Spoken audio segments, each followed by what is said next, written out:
presenting on the latest and greatest in Ultimate following the World Under-24 Ultimate Championships.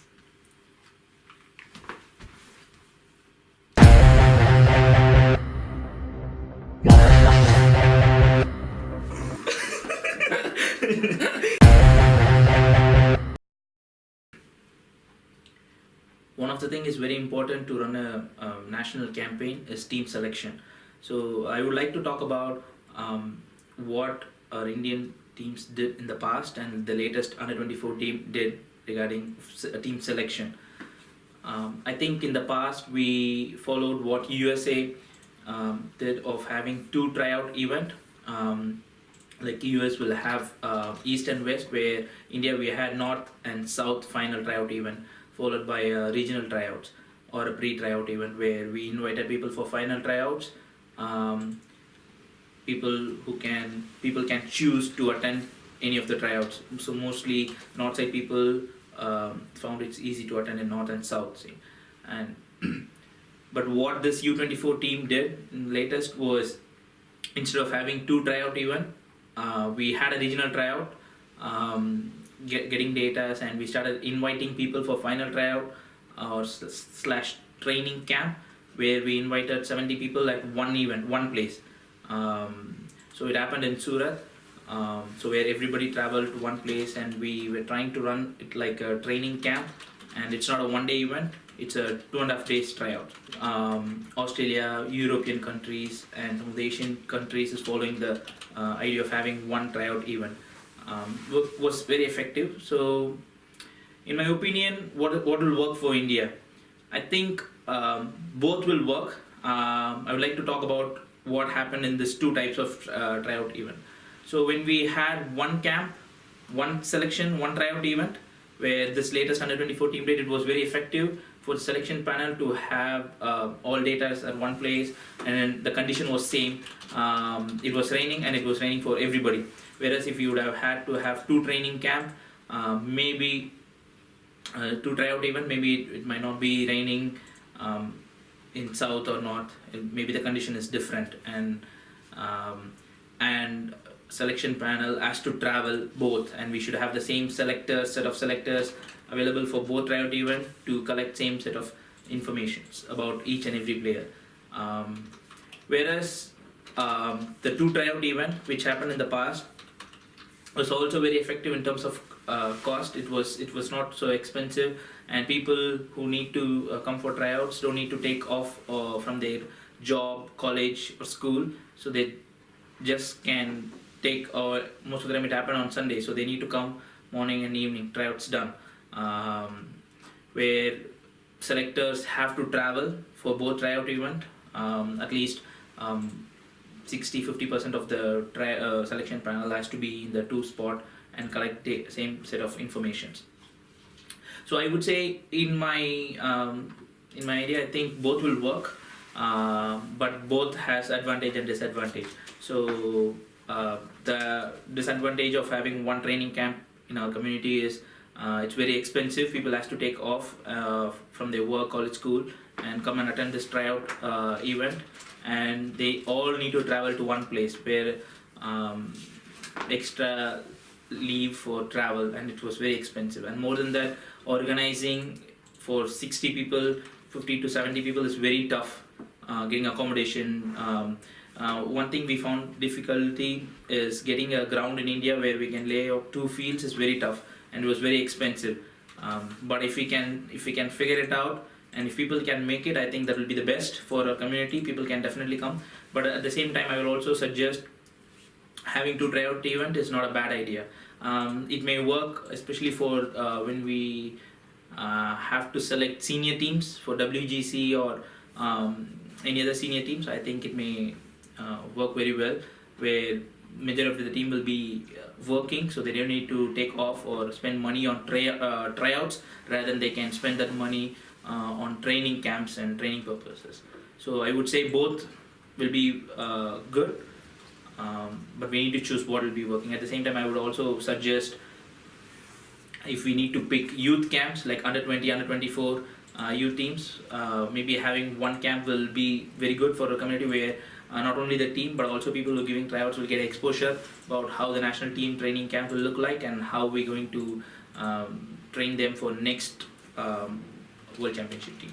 Regarding team selection, we had picked the team plus alternates or reserve players training with our squad, whereas some other teams, some other countries like Italy and GB, they picked more number of players in the first tryouts, from the first tryout or selection event, where they had 60 or 60 people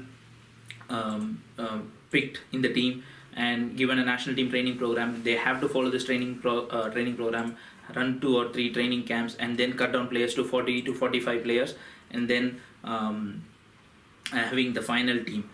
But whereas India is following style of what US and Australia and other Asian countries do, where we pick players plus alternate players train with the team.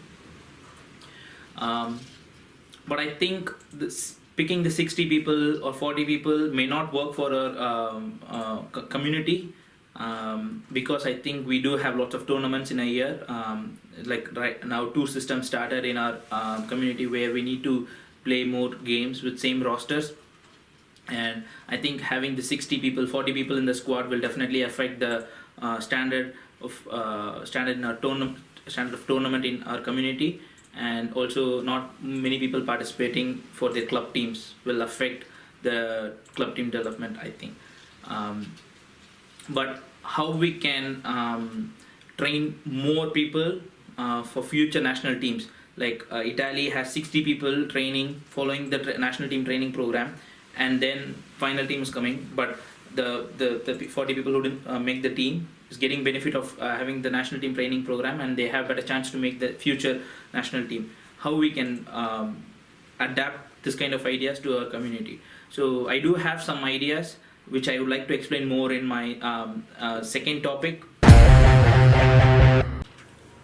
The other thing that I want to talk about running a national campaign is the training period. India is doing a good job of having team training camp plus individual training program. In my experience, I think we are doing very good job of having this team training camp, where majority of the team is meeting at one place in a weekend and having team training together. Some of our national teams even had a week camp, which is very effective. At the same time, we do also have team training program, individual training program, which can be followed by players. But I think where we are lacking is following the individual training program. Other countries like USA, Italy, Australia are following this individual team training program, and very strictly, even doing by sprints or gym, or players in the same city meeting at one place and having a pod training, etc. The Italy team, men's team for under 24, they had individual training program where they had minimum 80 sessions before World Championship. So where everybody in the team followed this gym training program, which is very good. I think this kind of individual training program and individual training should be encouraged a lot in our community to perform very well in World Championship in the future. One other aspect of preparation for competing for the national team is your individual preparation. And that's all the things that happen outside of training camps that you might need to organise yourself. Most teams at the World Championship, particularly the ones doing well, every player on the roster is doing training each day for half a year leading up into the tournament. Every day. The elite players in Australia now are thinking about what's the structure of the World's tournament. Okay, normally it's 2 games per day, 1 in the morning, 1 in the afternoon. What time are those games normally on? Normally the earliest start time is 9 a.m. And then there's also a game up till 5:30 p.m. slot. And they're thinking about putting their training in those slots in their training preparation time as well, so they can think about, okay, well, if I'm going to perform well at 9 a.m. at Worlds, what do I need to do at 6 a.m., at 7 a.m., at 8 a.m. to be right to go at 9? So they're getting all of that practice in the lead up to the tournament, and it's not new for them to figure out what time they want to get up, what they want to eat before the game, what mental preparation they'll do before the game, Will they be on the roller or stretching before the game? Will they be talking with people? Will they be on Facebook? They've got that all figured out before they get there. So they're matching up the time slots where possible around their work. Maybe there's opportunity on the weekends to get that experience if you can't do it during the week. But each player is thinking about, can I do 2 sessions in a day? And a session could be anything from doing sprints to being in the gym to improve your speed and power explosiveness, to doing a throwing set, structured throwing program, Zen throwing, to improve your skills, throwing and catching. It could be going to your club training. It could be rolling, spending 20 or 30 minutes rolling out to loosen up your muscles. It could be spending 30 minutes in swimming or recovery session. To do mental strength preparation as well. That might be visualization to work on your mental strength and overall preparation for a competition. All of those are options, but that's one thing. That's a big difference. If every player treats themselves as a professional athlete, even if they're not being paid, if they treat themselves like that, so they find time in the morning before work, and they find time in the evening or afternoon after work, and they're thinking about what 2 things can I do today, and every day they are improving. They're not waiting for the next opportunity to be at national team camp where the coach can tell them what to do. By then it's too late. If they haven't done the groundwork to be ready for the training camp so that they can treat the training camp as competition, then essentially you'll be underprepared for the World Championship. So each day, what can you be doing to achieve your goal? Often I'll break that down into setting a fortnight or 2 weekly goal, and by the Sunday after 2 weeks, what goal did you achieve? Are you still working on it? Is it still a good goal for you? Okay, maybe it resets, or maybe you make it a bit harder or a bit easier depending on how you went leading up into that goal. And that breaks it down a little bit, makes it achievable when you're thinking about how many sessions can I get in to improve my frisbee. It's important that not every session is in the gym, or not every session is sprinting, and a bunch of the sessions are recovery, like being in water in a pool or stretching or rolling. That's going to help you to look after your body while you increase your workload, sprinting and doing gym work. There's different objectives in your sprinting. The first, which I think probably most important for a lot of players, is about their form. Your sprint form, having correct sprint form. Maybe there's a good opportunity to work with a local athletics coach, or someone has a good way to teach sprint form for you. But that's essentially the running form completely slowed down, working on getting your arms at 90 degrees and your knee drive. That's going to help you to be efficient once you're fatigued. So you want to start your practice like that. Maybe you want to add in a little bit of plyometrics. And then there's also a component of like sprint endurance, which is going to be repeat sprints up and down the field. And this happens multiple times a week for every national team. This is just something that happens. And if you're not doing it, you're going to be underprepared in the longer points, because you're not as aware of how your body's going to recover, what you need to do in terms of your breathing techniques, and your muscles will fatigue as well. So that's one basic thing that everyone's got access to. Just find a spot where you can do some sprints. It could be any distance. Normally it starts a little longer earlier in the season, and then they become very short sprints by competition time. And you might be thinking about starting facing one way, but you're sprinting the other way as if you would be on defence. Getting different sort of sprint starts like that. But this is kind of bread and butter, just to be doing sprint training multiple times a week. Could be 2 times, could maybe be 3 times as well, in association with your gym work, and then rolling, recovery, mental strength, frisbee throwing practice. All of those things are important to create a well-rounded athlete. So it's free to do sprint training, so I'd encourage you to do more of it, as long as you're also doing the recovery. Regarding team training for World Championship, some of the countries, or traveling to other countries, or traveling to some other WFTF tournaments, and playing in the tournaments as their national team, or even playing in their national tournaments as the team to get more experience before Worlds. Whereas in India, we also try to follow the same, where Our first under 23 team in 2015 played BU as a team, and this under 24, the latest under 24 team, also played SEU this year.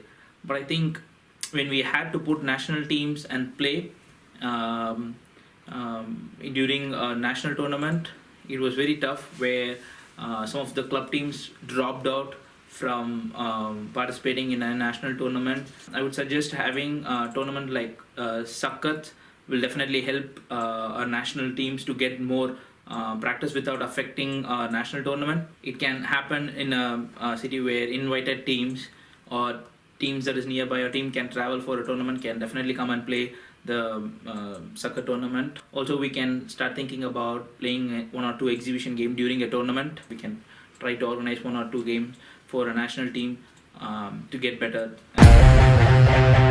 I'll talk first on innovation. Repeatedly, Australian national team coaches and coaches of Australian rules football would say what we did last year or last campaign, or for Olympic sports, what we did 4 years ago at the last Olympics won't be enough to win this time. So they talked about, if you look at the team that won last time and you copy everything they do exactly, the game will evolve, doesn't matter what the game, by the time you get to the next competition. So if you're just copying and trying to bring that forward, the other teams will be moving up and you won't be able to win with their strategy from last time. But what is successful, like you can just borrow a strategy and tweak it. So that might be tweaking zones or tweaking offensive structures, or tweaking the way you manage people, or tweaking what you're doing with technology. And that might lead you to success as well in the next iteration. Or you can throw out everything and try something completely fresh as well and innovate from scratch. If you're not innovating, then you won't be able to succeed. So if you're not evolving the game and evolving the way that you train, prepare, compete, you won't be able to win a competition. It doesn't matter what the sport is. So innovation is really key. I'll give you one example from the Team Emirates New Zealand sailing for the America's Cup. What they decided to do was bring in a hydraulic system rather than using ropes, and there'd never been a competition sailing boat not using ropes. So they changed the way the boat functioned, how it was designed, and they also decided what might be more efficient in terms of delivering power through the boat as well. Instead of having the position of a grinder who's using their arms to move around fluid in the boat, they decided to employ cyclists, and no team had ever brought cyclists in onto a sailing boat for competition as well. So their first person, instead of hiring a grinder or like a sailor, someone with sailing experience, they actually hired a cyclist and they taught them to sail. One other example was from the Australian rules football coach Alistair Clarkson, who's coached in the last maybe 12 years the Hawthorn Football Club, who's been the most successful team. And he mentioned in 2008 when they won the premiership, they employed a rolling zone on defence, and that zone was copied by 2 of the other teams, St Kilda and Collingwood, and they had evolved it. They'd made the positions to be more efficient than what Hawthorn had done when they'd created the zone. So Collingwood and St Kilda had a lot of success in 2009, but Hawthorn tried to just go, well, this worked last year, so let's do it again. And we know what worked last year won't work this year. You need to modify something. And so Hawthorn moved straight down the ladder. And so that led them to do a lot of soul searching. How can we do this? And they came up with another defensive strategy to employ. And they had a culture of, more recently, culture of just, okay, it worked last year, let's get rid of it. What are we going to do this year? Who are we going to bring in? What strategy are we going to use? And they've actually been able to win multiple premierships, 2 or 3 premierships since that time. 3 in a row, actually. 3 in a row between 2013 and 2015, employing this strategy of get rid of it, try something new. The other thing I wanted to talk about was just having the right people in your team. And coming back to that Team Emirates New Zealand sailing team, they also mentioned that right at the start of their campaign, so they just finished and they didn't win last time, so they decided, well, we need a different type of boat, a different way of doing things, and they had just 2 people making decisions for the entire team. So a few years out from their competition, 2 people making decisions. How's it going to work? What's our philosophy going to be? How are we going to innovate? who do we need to bring on board first? And because they only had a couple of people, they were able to make really significant changes, take risks, I guess. Whereas if they had a bigger group, maybe the risks wouldn't have happened. But 2 or 5 or 10, it doesn't matter. You need the right people that are thinking in this way, that we need to create something new. These 2 people decided their first hire would be a mechatronics engineer that was working on a chicken farm, sorting chickens in country New Zealand, because he had an excellent system for sorting chickens, and he had the right expertise and background. He's only 27 years old, and they brought him on board to design the boat and the way it would work. And he decided, well, why don't you have cyclists instead of grinders? Like, the grinding position is inefficient. And why don't we have a hydraulic system? Why are we still using ropes? He was able to look at it with a fresh eye because he wasn't from sailing. Whereas their competition was sourcing their engineers from McLaren, Boeing. They were getting their mechatronics engineer from the chicken farm. So that's interesting. It's not about where the people are coming from, but are they the right people? Do they have the right experience? Do they think in the right way? One other thing, listening to Davide Mori, the Italian head coach of the men's team, his approach when dealing with young players, and he coaches young players in his local community, his approach is to he'll coach the players in training, but in competition, lots of countries and lots of other teams, they'll put the young players in with the old players for a competitive team. So that player might play at a higher level at the tournament and maybe compete in finals and things like that. But Davide's approach is different, which I found interesting, and that's when they go to the competition, he won't coach them. He wants them to develop their own leadership strategies and to solve problems for themselves, to think about different strategies that are going to work in each game, and then he'll debrief with them after the tournament at the next training session that they've got. When all the young players are together without an old player, the young players also need to develop well-rounded skills so that they can compete. No roll or no get out of jail huck that an experienced player can do will save that team. They're going to need to learn the skills themselves. So I think that might be one way to deliver really the best young players as well. Maybe it's used in tandem sometimes with an approach of bringing the young kids into the senior teams, senior club teams, but also in isolation it's good for the young players just to play on their own as well, to develop all their skills, leadership skills and frisbee skills also. Indian Ultimate give equal importance to train for World Championship, like 50% of offense and 50% of defense. If I have to coach a team again, I will be definitely focusing more on 55 to 60% of offense and 40% of defense, because we had the history of Indian teams performing good in defense, whereas how many times we are scoring in first possession in offense. On defense wise, I would say overall, if we can work on our person-to-person defense, it'll be amazing to have both offense and defense getting better and going for future World Championship. Other than that, I don't have anything to talk about strategies. Like Dan mentioned, the strategies will be keep on changing for every tournament, every team, and every year. And also, Mark and VP is talking about offense and defense strategy, which will be very effective. Especially this under 24, it was very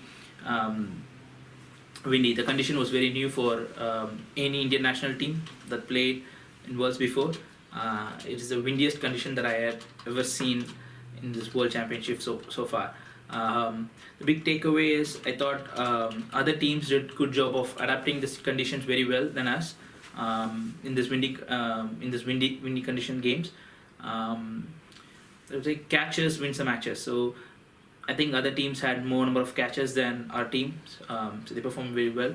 But I think how we can play in this windy conditions. So definitely I think our teams can work on fundamentals, keeping the fundamentals very strong. Very important thing is catching in wind conditions. So if we can come up with lots of things that focus more on catching in tough situations, I think that will help our teams in the future. Every team in Worlds, all players had their own frisbee. Indian Ultimate's very different, very difficult, where players having their own frisbee.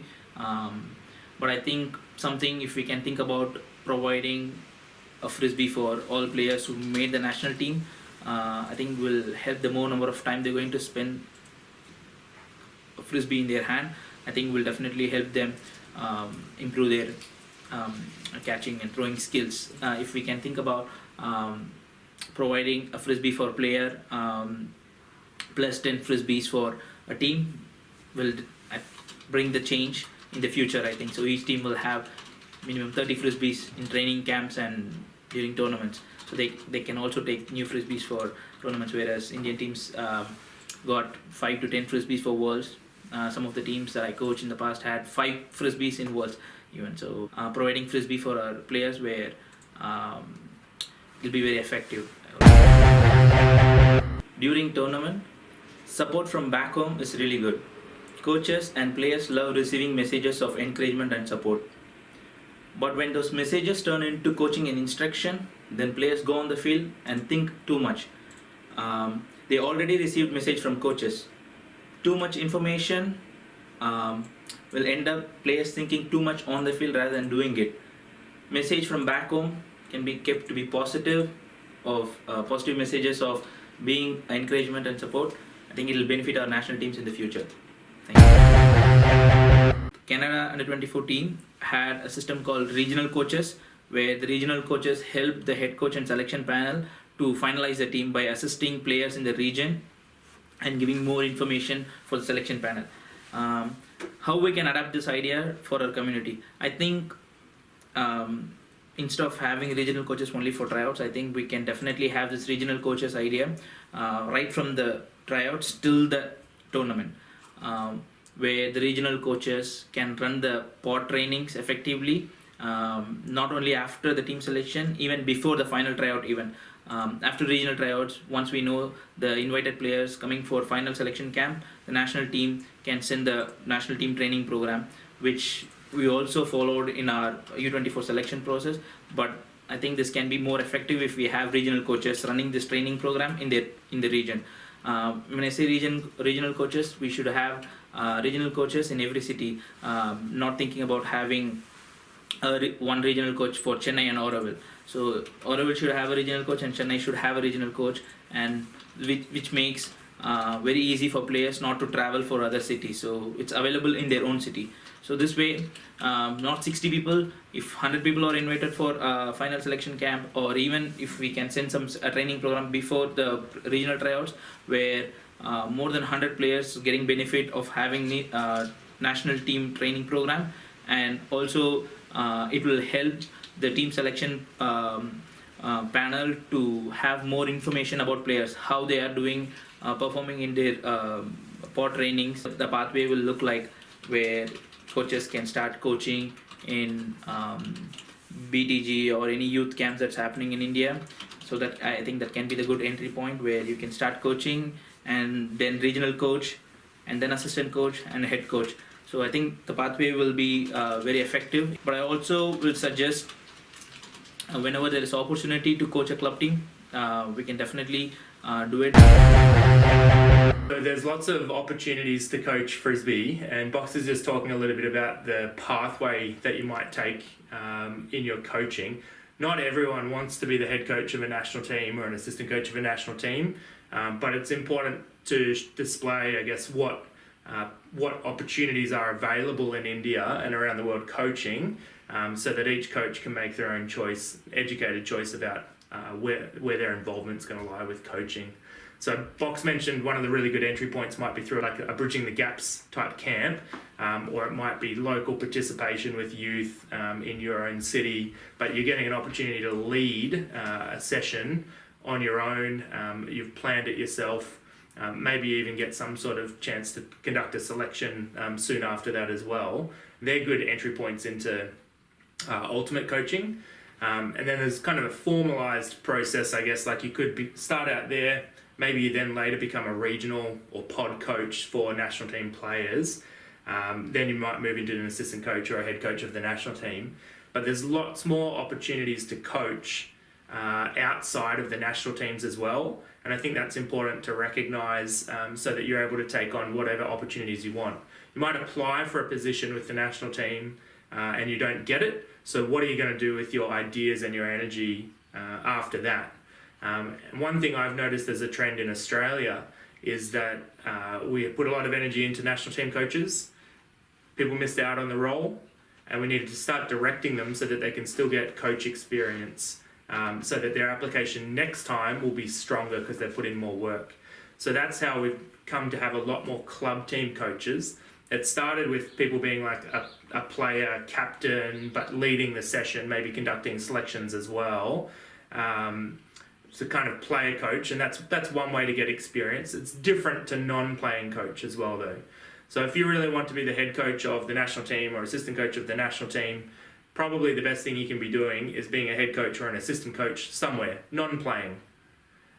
So all the club teams in India, I'm sure many of them would love to have a coach, a head coach or an assistant coach, someone to take stats, someone to help with selections, and there's opportunities there. And you could think of a club pathway, club coach pathway as well, maybe being entry point of being a guest coach or coming in to run one session with a team, or coaching a youth club, and maybe moving into being maybe a silver pool or bronze pool sort of coach as well as a head coach or an assistant coach there, and that might move into being a gold pool team coach, and then maybe you're thinking about playing outside of India and coaching one of those teams that's playing outside of India. So I know that some of the teams are looking at the World Club Championships later this year, and there's a really fantastic opportunity that I'm not sure if it's being taken up or not, but maybe there's a head coach for that, for those teams that are competing there as well.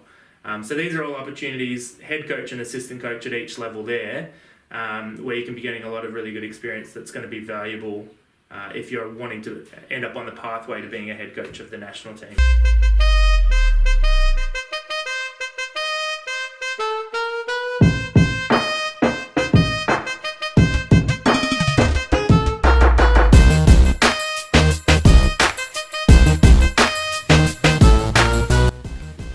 USA and regarding English problem that searching for words. Like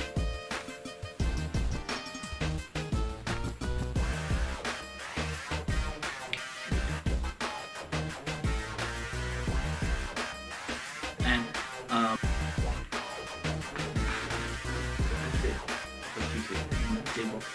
Yeah. Hi, I'm Dan, hey, this is Box. and we're presenting on the latest and greatest. Oh, this should probably be Bloopers. Hi, I'm Dan Rule. Were you looking funny or no? No, I can't control. Hi, I'm Dan Rule.